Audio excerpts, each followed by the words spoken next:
हाँ जी। कल हमने लीज के रिगार्डिंग चैप्टर स्टार्ट कर दिया था, लीजिंग डिसीजन, कि हम लीज पर लें एसेट को या उसे बाय करें। बाय करने में आप डायरेक्ट बाय भी कर सकते हो, पैसा है तो आपके पास, या फिर आप बोरो एंड बाय भी कर सकते हो। तो कल हमने जो क्वेश्चन किया था, हमने ये देखा कि भैया हमको लीज पे लेना चाहिए या बोरो एंड बाय करना चाहिए। तो लीज में तो हमें लीज रेंट देना पड़ता है, और लीज रेंट पे क्या होगा, अपने को पूरा टैक्स सेविंग होगा। टैक्स सेविंग कंसिडर करना होगा। जो लीज रेंट आप दे रहे हैं उसके रिगार्डिंग आपको क्या होगा, टैक्स में छूट मिल जाएगा। तो लीज रेंट को अपने को आफ्टर टैक्स कंसिडर करना था, और जितना लीज रेंट आप दे रहे हो उनको प्रेजेंट वैल्यू टर्म्स में कंसिडर करना था।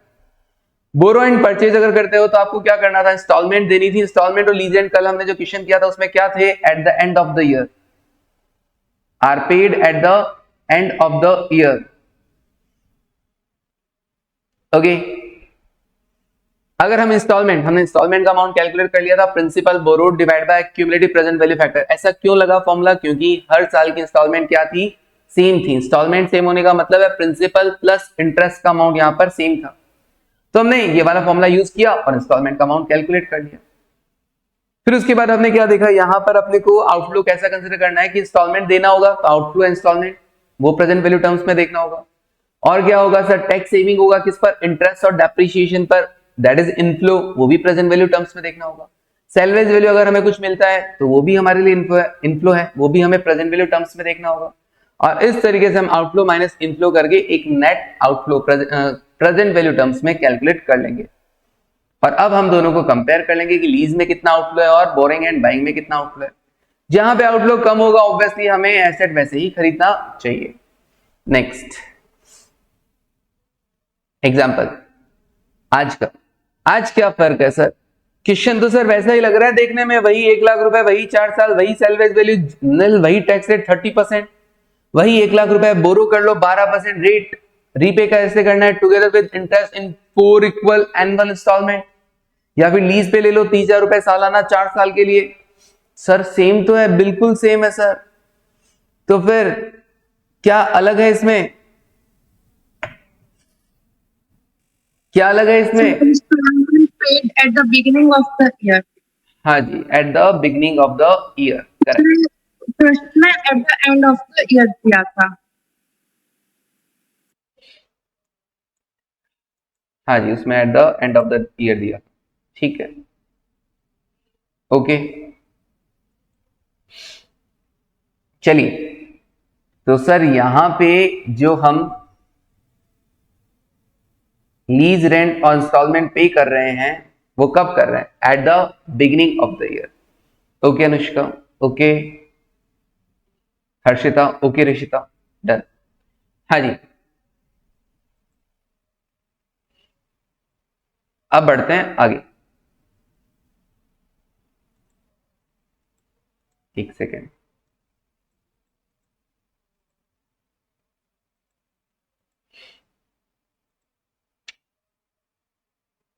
चल देखो। हाँ जी, ऑप्शन 1, सर इसमें भी क्या करना पड़ेगा, वही लीज और बोरो एंड बाइंग के अंदर अपने को देखना पड़ेगा कि पैसा कहां पे खर्च कम हो रहा है। तो कहां पे खर्च कम हो रहा है सर, अभी देखते हैं। पहला ऑप्शन हमने उठाया बोरो एंड बाय, इंस्टॉलमेंट का अमाउंट बताना है। कोई बता पाएगा क्या, बोलो, देखते हैं कौन दिमाग लगाता है। इंस्टॉलमेंट का अमाउंट बताओ, इंस्टॉलमेंट का अमाउंट ट्राई करो कितना, लगाओ दिमाग। Principal borrowed, sir principal borrowed 1 lakh रुपए,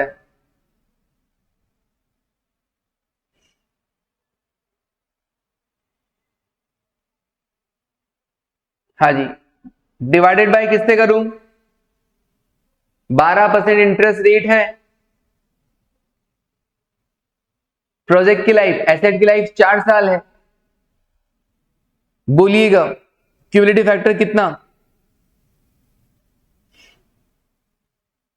3.037, 32927।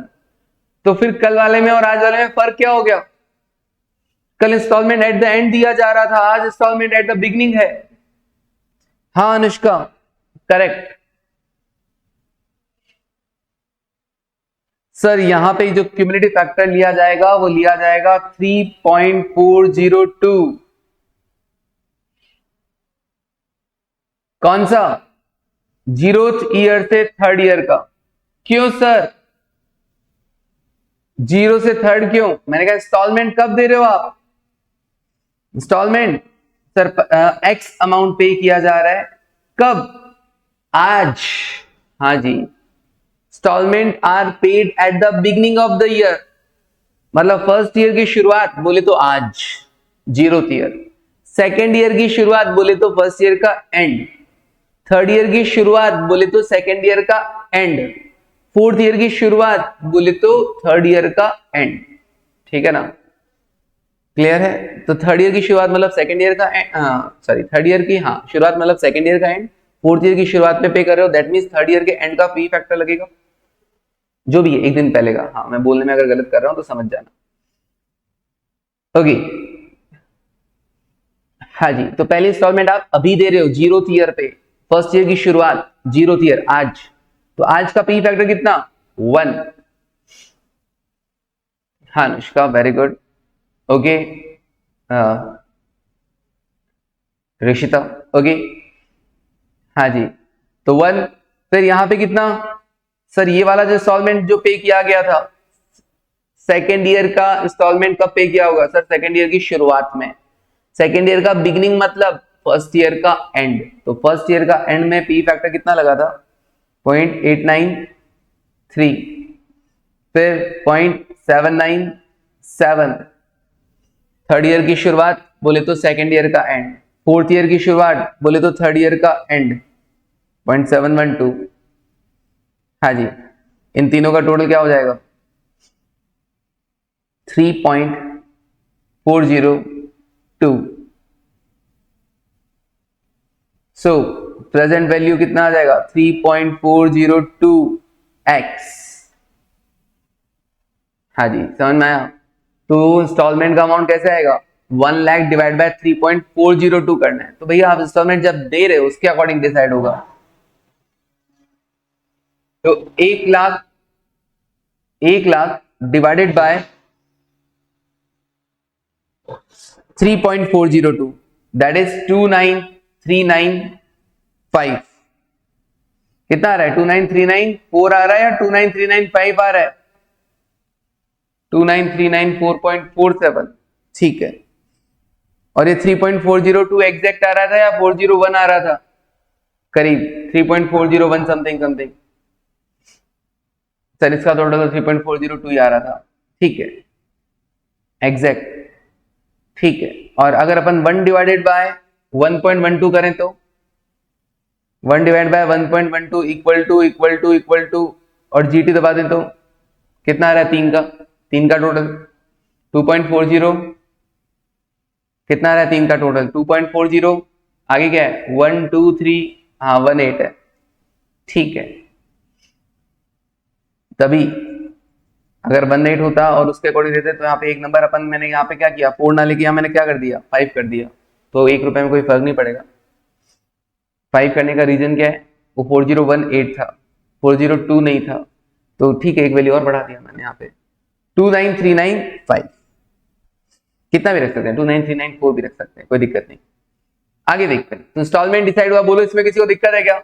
मेरा पहला काम यही बोरो एंड बाइंग में कि इंस्टॉलमेंट का अमाउंट मुझे पता चल जाए। बोलो ओके अनुष्का, कोई प्रॉब्लम नहीं। बाकी के लोग समझ गए ना? पी फैक्टर बड़ा ध्यान से लेना। हाँ, वहां पे तो क्या था sir? Instalment at the end of the year है, तो यहां पर हम क्या लिए थे? 1 to 4 तक का लिए थे पी फैक्टर। और यहां पर क्या है सर? अभी स्टार्टिंग में पेमेंट हो रहा है तो 0 से थर्ड ईयर का लेंगे। ओके, आगे बढ़ते हैं। सर इंस्टॉलमेंट आउटफ्लो होता है, मैंने कहा हाँ। इनफ्लो क्या होगा? मैंने कहा tax saving on the interest and depreciation is the inflow. तो मैंने कहा कैलकुलेट करो टैक्स सेविंग ऑन इंटरेस्ट, बड़ा ध्यान से करना। स्टार्टिंग में कैश प्राइस कितना है सर? 1 लाख रुपए।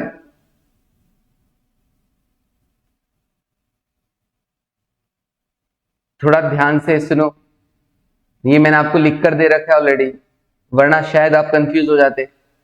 टैक्स सेविंग ऑन इंटरेस्ट में मैंने यहां पे कल वाले क्वेश्चन में 1 2 3 4 लिया था। 1 2 3 4, क्योंकि इंस्टॉलमेंट जो पहली पेमेंट हो रही थी वो फर्स्ट ईयर के एंड में हो रही थी। तो मैंने कहा साल की शुरुआत में 1 लाख था, इस 1 लाख पे इंटरेस्ट लग गया, 12% इंस्टॉलमेंट दिया फर्स्ट ईयर के एंड में 32927। ओके, लेकिन आज आज क्या, आज जो टैक्स सेविंग और इंटरेस्ट है उसके लिए आप इंस्टॉलमेंट कब पे कर रहे हो, 0th ईयर से। तो मैंने ईयर कहां से लिया है, 0 से लिया है। क्लियर है वाली चीज। कल इंस्टॉलमेंट जो पेमेंट हो रही थी वो 1st ईयर से हो रही थी, तो मैंने 1st से चालू किया। आज इंस्टॉलमेंट कब पे हो रही है, 0th ईयर में पे हो रही है, आज ही पे हो रही है सबसे पहली इंस्टॉलमेंट, तो मैंने 0 से चालू किया। कितने की इंस्टॉलमेंट थी, 29395, 29395, 29395, 29395, 29395। अब पहले साल इंटरेस्ट बोलो किस पे लगेगा, 1 लाख पे लगेगा या 1 लाख में से लेस करने पर लगेगा, या लगेगा ही नहीं, बोलो। इस इंस्टॉलमेंट में कितना इंटरेस्ट है,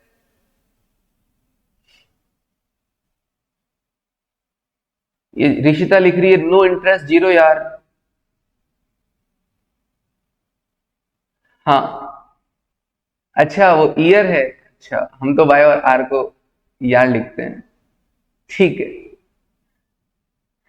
ओके बच्चे बोल रहे हैं लेस करने के बाद, सिर्फ ऋषिता ने कहा सर नो इंटरेस्ट, मैंने कहा हाँ 0th ईयर में आप जो इंस्टॉलमेंट दे रहे हो दैट इज डाउन पेमेंट।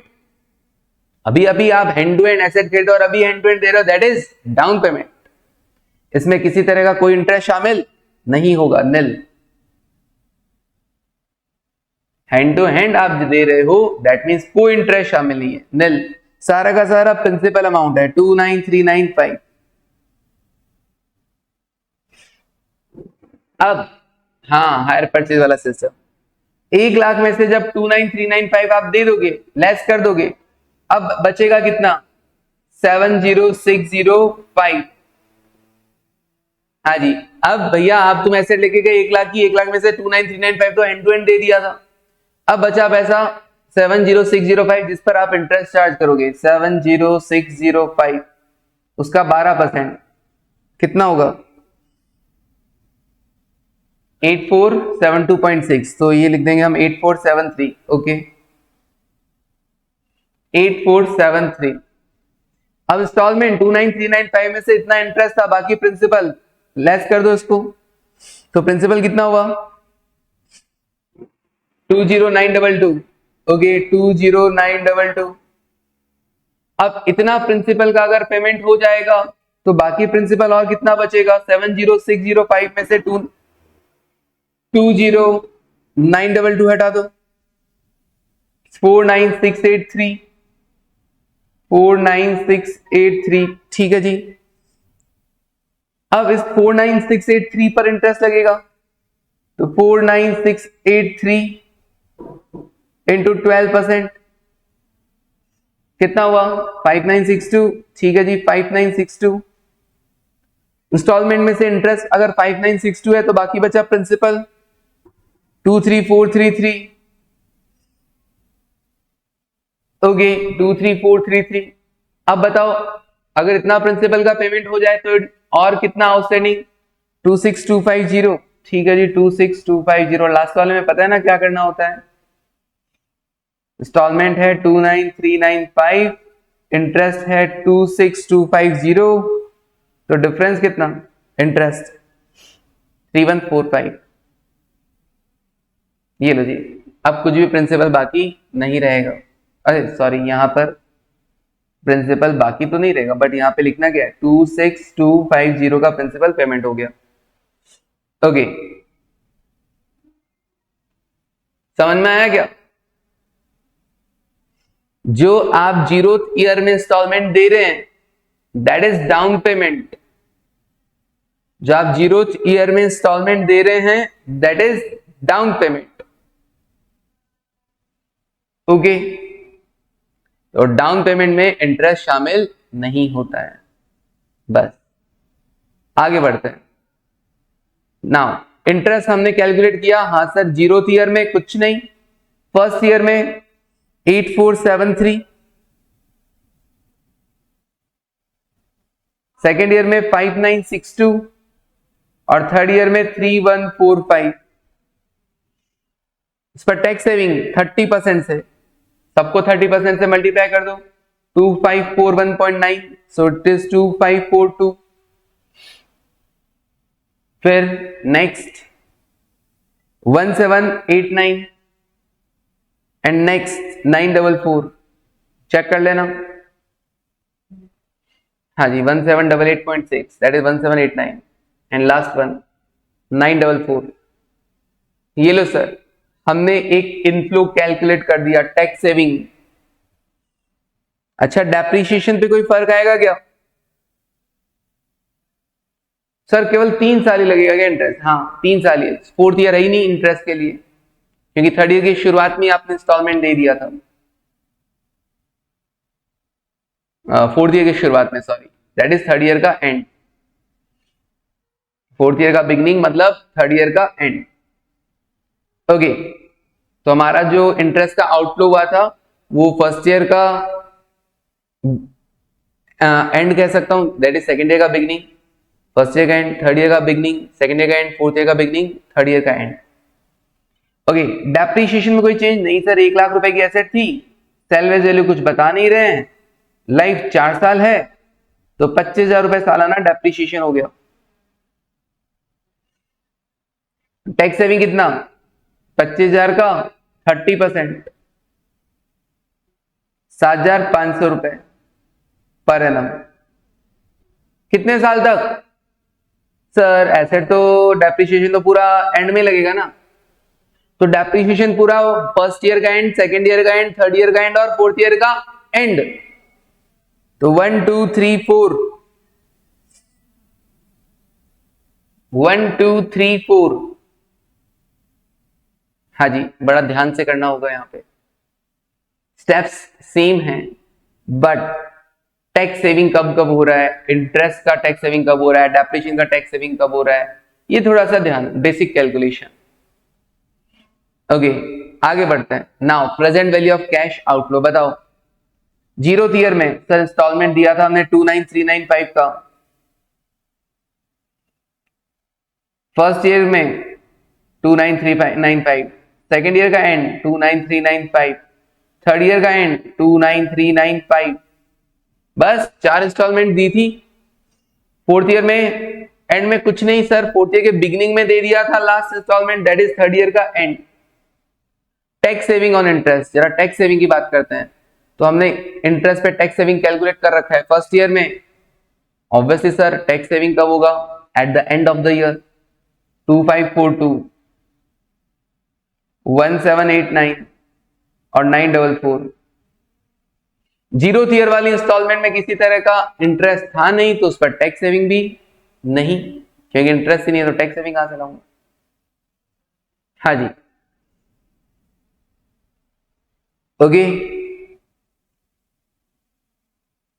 944 है ये, 944 ठीक है। डेप्रिसिएशन सर, डेप्रिसिएशन में कब होगा tax saving? Obviously eight the end of the year. 7,500, 7,500, 7,500 और 7,500।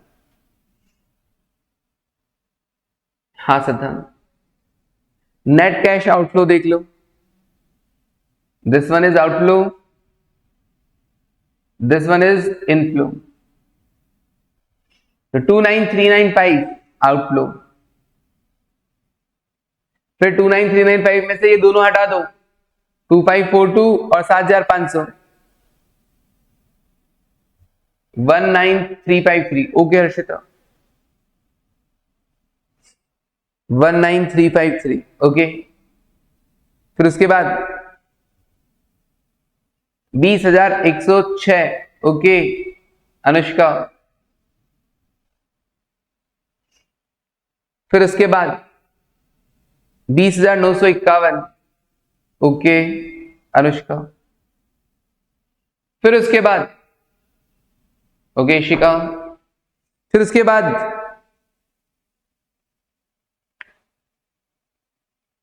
हाँ सिद्धांत, हाँ अनुष्का, -7,500। क्यों? क्योंकि सर आउटफ्लो तो था नहीं, सिर्फ इनफ्लो था, तो नेगेटिव आ जाएगा 7,500, क्योंकि हम ये जो ब्लॉक बना रहे हैं वो आउटफ्लो का बना रहे हैं, इसके बीच में अगर कोई इनफ्लो आ रहा है दैट मीन्स वो नेगेटिव शो होगा। Okay now P factor zero year में 1, हाँ ऋषितम, 0th ईयर में 1, फिर 8.4% से 0.923, 0.851, 0.785, 0.724,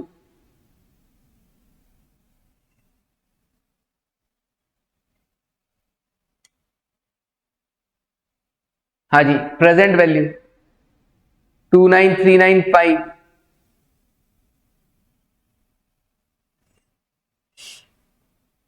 इस नेट कैश आउटफ्लो को मल्टीप्लाई करना है पी फैक्टर से, 17863, 17110, 16447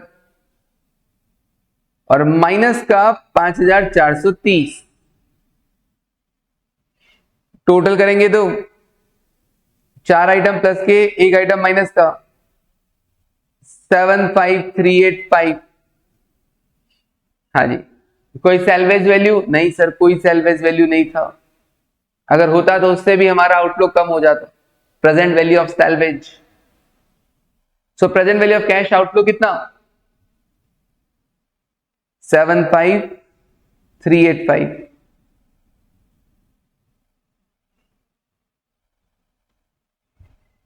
डन।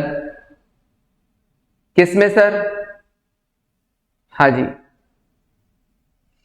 ये किसमें हुआ sir, borrow and buying. Borrow करके जब हम बाय करेंगे, इसमें खास बात क्या, instalments are paid at the beginning of the year. अब एट द बिगिनिंग करोगे तो ईयर को दिमाग में रखना, 0th ईयर में ही इंस्टॉलमेंट का पेमेंट हो रहा है पहला, फिर फर्स्ट ईयर, सेकेंड ईयर और थर्ड ईयर।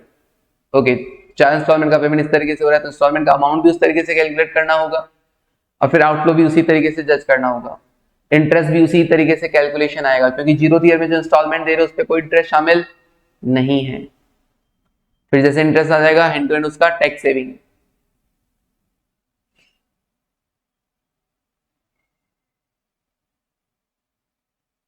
इमेज बन रहा है माइंड में या रटना पड़ रहा है? इमेज बन रहा है ना कि हाँ अभी इंस्टॉलमेंट दिया, अभी उस पर इंटरेस्ट इतना दिया, उस इंटरेस्ट पर टैक्स सेविंग इतना होगा।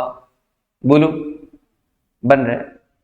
हाँ जी, इमेज बन रहा है तो हो जाएगा, रटने से नहीं होगा। हाँ जी, समझ में आ रहा है कि भैया ऐसे ऐसे पेमेंट होता है तो ठीक है। हाँ जी, चलिए नाउ लीज, लीज देखते हैं। चलिए अब इतना समझ में आ ही गया तो बताओ लीज रेंट में कैसे होगा। Lease rent are also paid at the beginning of the year. तो क्या मैं इस बार ऐसे कर सकता था, lease rent into 1 minus T into cumulative present value factor. बोलो, क्या मैं इस बार ऐसे कर सकता था, lease rent into 1 minus T, जैसे लास्ट क्वेश्चन में मैंने किया था? मोनिका कह रही है हाँ, राशिका कह रही है नो, और कोई? ऋषिता कह रही है नो। ओके, नहीं कर सकता था। हाँ अनुष्का, नो। क्यों? क्योंकि सर लीज रेंट पेमेंट हो रहे हैं, कितना है लीज रेंट, 30,000 रुपए लीज रेंट 0th ईयर में, फर्स्ट ईयर, सेकेंड ईयर और थर्ड ईयर, 4th ईयर का beginning that is third year का एंड। और टैक्स सेविंग कब होगा? एक बात बताओ, अगर मैं आज कोई लीज रेंट दे रहा हूं, अगर मैं आज कोई लीज रेंट दे रहा हूं साल की शुरुआत में 1 अप्रैल को, ऐसा मान के चलते हैं, तो ऑब्वियसली मेरे को टैक्स सेविंग कब होगा? Eight the end of the year ना।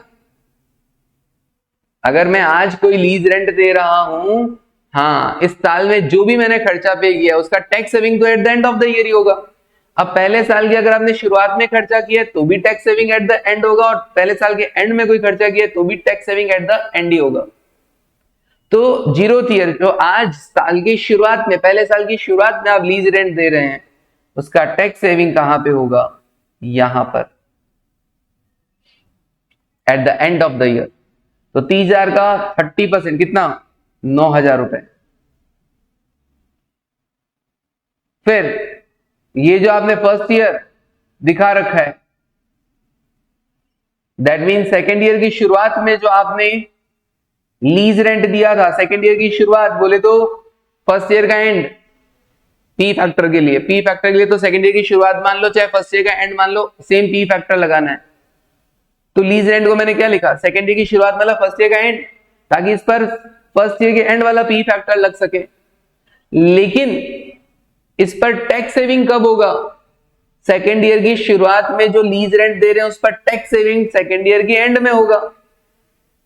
तो इसलिए टैक्स सेविंग को यहां पे लिखा ताकि उस पर सेकेंड ईयर का पी फैक्टर लग सके।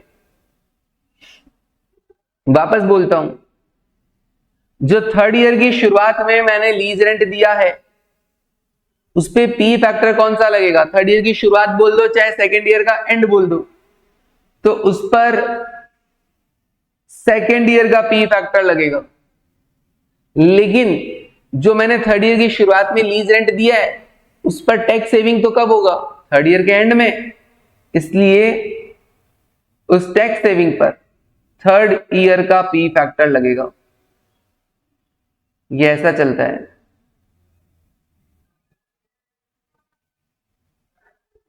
We are tax saving consider at the end of the year, तो ड्यूरिंग द ईयर जो भी खर्चा होगा उसका tax saving at the end of the year होगा। ओके, और एट द बिगनिंग हो रहा है, इसका मतलब हम पी फैक्टर क्या कर रहे हैं, उसको पिछले साल का एट द एंड कंसिडर किया जा रहा है। इस साल की शुरुआत मतलब पिछले साल का एंड, ऑब्वियसली। नाउ आगे बढ़ते हैं। तो सर नेट आउटफ्लो यहां पे क्या रहेगा, 30,000, 21,000, 21,000, 21,000 और ये 9,000 इज इनफ्लो, तो माइनस का 9,000। पी फैक्टर्स 1.923, 0.851, 0.785, 0.724, प्रेजेंट वैल्यू कितना आ जाएगा 77223। अब बताओ लीज पे लेना बेटर या खरीदना बेटर, खरीदोगे तो 75,385, लीज पे लोगे तो 77,223। इस बार कहां पे कॉस्ट कम है सर, इस बार बोरो एंड बाय में कॉस्ट कम है, so it is advise to purchase the asset. हमारा आंसर बदल गया, जब लीज रेंट और इंस्टॉलमेंट एट द एंड दे रहे थे तो कुछ और आंसर था, और lease rent instalment at the beginning आप पे कर रहे हो तो और हमारा आंसर है अलग है। बोलो आया समझ में? हाँ जी, ये तो हो गया। नाउ क्वेश्चन नंबर 1 देखते हैं, आज रीड तो कर लेते हैं एटलीस्ट, चालू हम कल ही करेंगे फिर इसे। और अगर आप कह दे तो नहीं सर हम पे छोड़ दो, हम कर लेंगे, टेंशन नहीं, तो देखेंगे, हाँ वरना कल करेंगे ना। सुनो, your company is considering to acquire an additional computer, आपकी कंपनी सोच रही है एक एडिशनल कंप्यूटर एक्वायर करने का, to supplement its time share computer services to its client, अपने क्लाइंट्स को टाइम शेयरिंग बेसिस पे कंप्यूटर सर्विसेज देने के लिए एक और एडिशनल कंप्यूटर खरीद रही है। ऑब्वियसली इसका काम है कंप्यूटर सर्विसेज, टाइम शेयरिंग मतलब टाइम के बेसिस पे पैसा चार्ज करते होंगे। अब इसके पास दो ऑप्शन है, ये कंप्यूटर कैसे खरीदे, या तो 22 लाख रुपए दे और कंप्यूटर खरीद ले, to purchase the computer for 22 lakh, okay. या फिर दूसरा है to lease the computer for 3 years, 3 साल के लिए लीज पे ले ले from a leasing company for ₹5 lakh as annual lease rent, okay. 5 lakh रुपए इसके लिए आपको सालाना लीज रेंट देना होगा, प्लस और क्या देना होगा, plus 10% of gross time share service revenue. अच्छा, gross time share service, gross time share service revenue, okay, का 10% और हम लीज पे लेंगे तो हमें देना पड़ेगा। अच्छा, मतलब हमको 5 लाख रुपए तो देना ही देना है, हमको 5 लाख रुपए तो देना ही देना है एनुअल लीज रेंट, प्लस ये और देना है 10%। अगर 10% किसका है अभी आगे जाके पता चलेगा। Agreement also require an additional payment of 6 lakh at the end of the third year. अच्छा, थर्ड ईयर के एंड में और पैसा मांग रहा है ये तो, भैया बहुत पैसा मांग रहा है ये तो, 5 लाख रुपए सालाना मांग रहे हैं 3 साल तक, यही 15 लाख हो गए, 6 लाख वो मांग रहे हैं eight the end of the third year, तो 15 और 6 21 ये बैठ गया, और वो 10% और मांग रहे हैं gross time share service revenue का, ठीक है। Lease rents are payable at the year end, okay, साल के एंड में देना है लीज रेंट्स।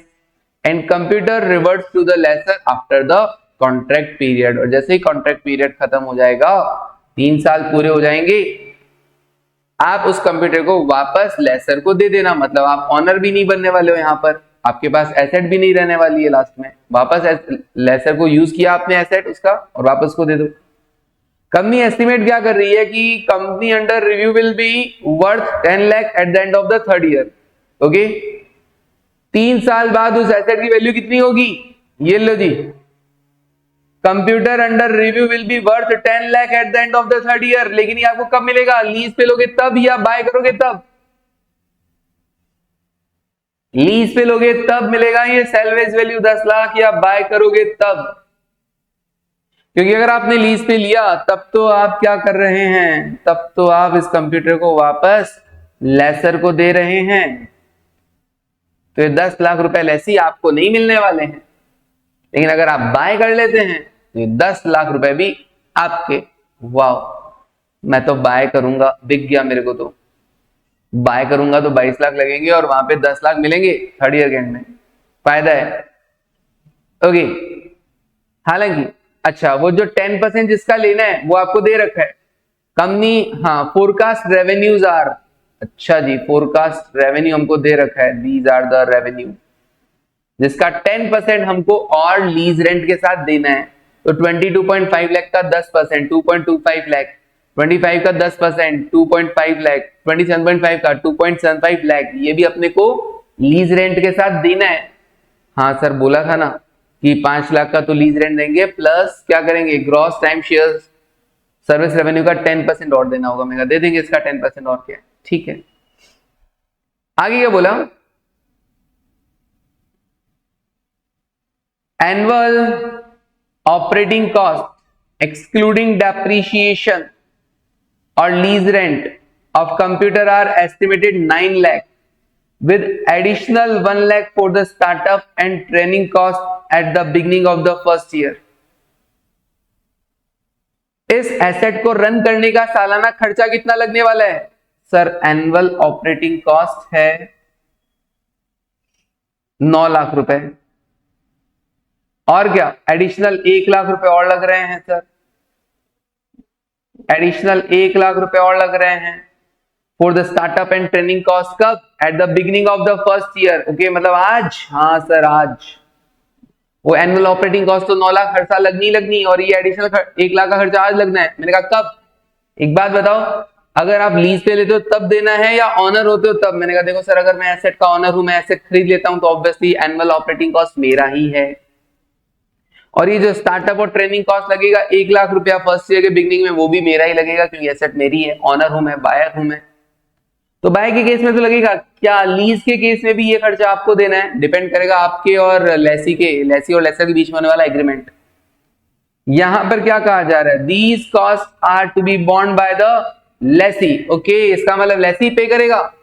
एक बात बताओ, अगर मैं लीज पे लेता हूं तो मैं लेसी हूं, तब भी मैं ही दूंगा।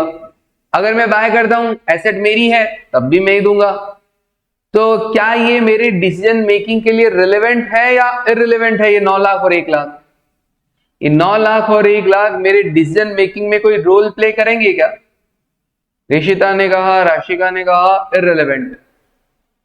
क्या सर, जब लीज पे लूंगा तब भी लगने हैं, जब बाय करूंगा तब भी लगने हैं? इग्नोर इट, ये क्या है, रिलेवेंट नहीं है।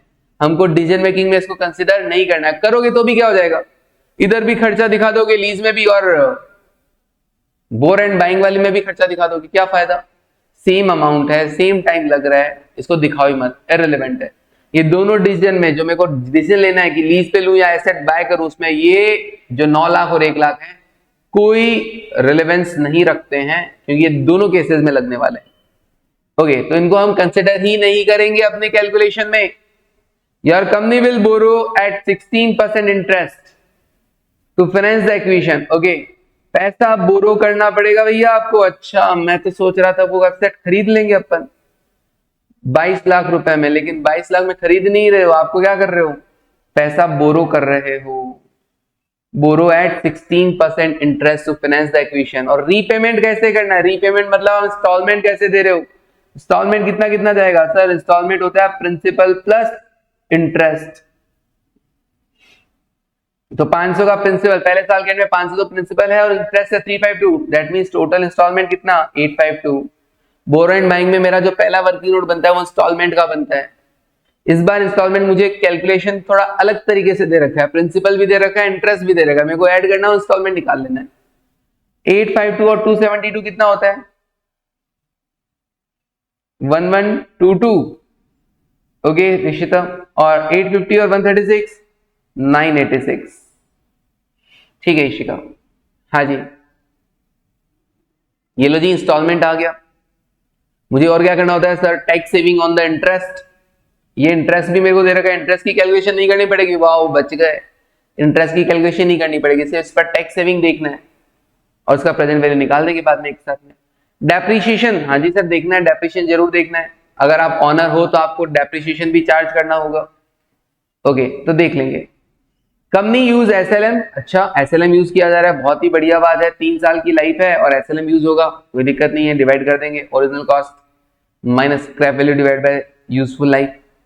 30% टैक्स लगना है इनकम पर। मैनेजमेंट आपके पास आया है, एडवाइस मांग रहा है, बताओ क्या करें। और पी फैक्टर 8 और 16 दोनों से दे रखे हैं, बोलो 8 यूज करें या 16 यूज करें? डिस्काउंटिंग रेट के लिए, हाँ डिस्काउंटिंग रेट के लिए मेरे को बताओ कौन सा ले, 8% या 16? प्रेजेंट वैल्यू कैलकुलेशन किससे होगा? 8% से डिस्काउंटिंग करेंगे 16। सर इंटरेस्ट रेट कितना है? 16% है। कल आपने क्या बताया था बोलो? मैंने क्या बताया था? डिस्काउंटिंग करने के लिए इंस्टॉलमेंट की कैलकुलेशन नहीं देख रहा, इंस्टॉलमेंट की कैलकुलेशन नहीं देख रहा, जो मैं आप ऐसा करो principal borrowed divided by cumulative present value factor, वो इंटरेस्ट रेट से ना, डिस्काउंटिंग रेट कौन सा लेना होगा? सर अगर हम बोरो करते हैं तो KD is the discounting rate, और केडी कैसे आएगा? KD is the discounting rate. Sir KD कैसे आएगा? Interest rate into 1 minus T. So interest rate कितना? 16% और 1 माइनस टैक्स रेट कितना? 50%, सो इट इज 8%। ओके तो डिस्काउंटिंग मुझे लेना 8%। हाँ अनुष्का, हाँ राशिका, 8%। कल करेंगे इस क्वेश्चन को, आज मैंने रीड करवा दिए, कल सेम प्रोसेस पे होगा जैसे मैंने अभी आज क्वेश्चंस किए हैं या कल बताया था आपको। तो कल मिलते हैं, thank you, take care and bye. Question याद रखना, भूल मत जाना। Okay bye.